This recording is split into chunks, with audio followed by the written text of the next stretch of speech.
Hi, Tommy Heffernan, veterinary consultant here. It's summertime and there's a very obvious problem happening here on the farm. Of course, it's flies. If you look in the field, we have the emergence of all these flies and we have a real nuisance factor. You can see just observing these cows for the last while, like many livestock farms across the UK and Ireland, we're seeing the issue of nuisance flies. There's about 20 species of fly, horn fly, head fly, etc. But there's one commonality and one challenge for our livestock, and is that they really bother them. You can see the swishing tails, you can see the twitching backs. It can affect feeding behaviour. One of the other challenges with flies is they can spread disease. We all know they can spread the infectious bugs that cause summer mastitis, and we know that they can spread keratoconjunctivitis in the eyes or bovine New Forest disease. The fly is great at transmitting disease. So our challenge is how we can reduce the fly burden on these animals, because it's very obvious when you look at them, they're challenged.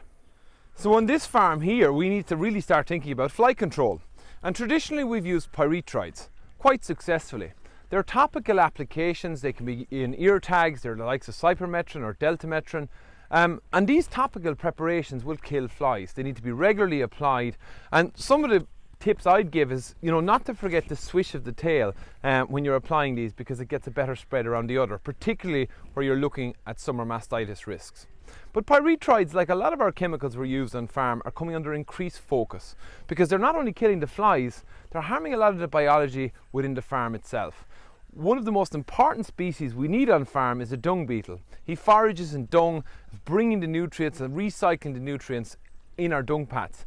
So an active and healthy dung beetle population on farm is essential. So there's a real mindset change around how we use pyrethroids and trying to really minimize them down. If we're trying to minimize pyrethroids, then we've got to look at alternatives to fly control.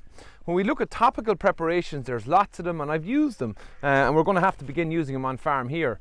Eucalyptus, other tea tree oils, there's lots of recipes online that you can get, but they need to be applied regularly. People will know about using Stockholm tar. It also has a benefit. It needs to be regularly applied, but the challenge, of course, with it is it can be quite messy. We need to use everything in our arsenal we can against flies, so I think it's going to be a combination. There's lots of talk about feeding garlic. Again, it releases sulfurs into the skin that flies don't like, so it has a potential role. I think we need everything in our toolbox possibly when we look at fly control. These nuisance flies, as I watch them here on farm, are really causing bother. So it's time also to think outside the box. I've seen farms use fly traps very successfully early on in breeding season, where we're trapping flies and we're slowing the progression of that fly outburst.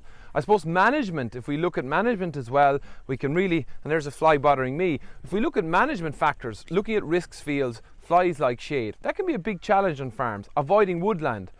I think something that's really interesting is the parasitic wasp. Again, it targets the fly larvae and reduces down the fly population. So for me, fly control in the future will revolve around a number of approaches. We've got to look at thinking outside the box with parasitic wasps, fly traps, looking at management risks in farm, dung stead heaps and other areas where we can put fly traps to minimise that fly larvae and that cycle and that mass emergence we see at this time of the summer. We probably will always need pyrethroids, but we must minimise their use. There's topical applications that are natural. They do require a bit of work. We need to look at all options like garlic and licks and other ways of giving it to try and reduce down fly burdens on animals, because it's quite clear when you stand here with these cows that they're bothered, and also the risk of spread of disease is too great. So we need to really tackle fly management and fly control on a number of areas.